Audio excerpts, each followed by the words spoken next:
Balita. Makabayaning pagtutulungan.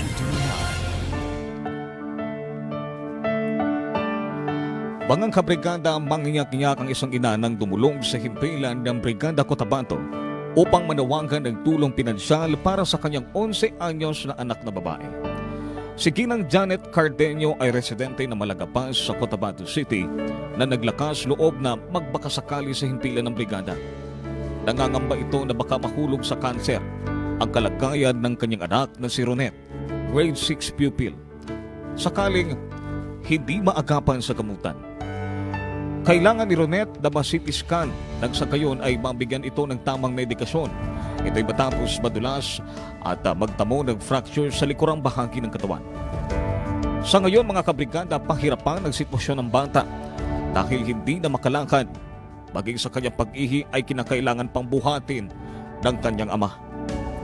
Dahil dito, halos isang buwan nang natigil sa pagtatrabaho ang mister ni Janet na isang construction worker matapos mag-focus sa pag-aasikaso sa kanilang panganay na anak.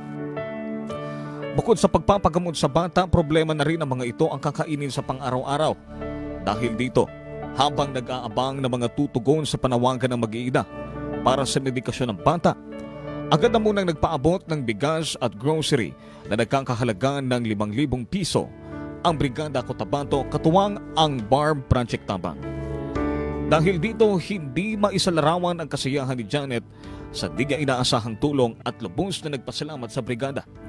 Para sa iyo, Janet, magpalakas ka lamang ng loob at huwag mawalan ng pag-asa para na rin sa iyong anak na si Ronet.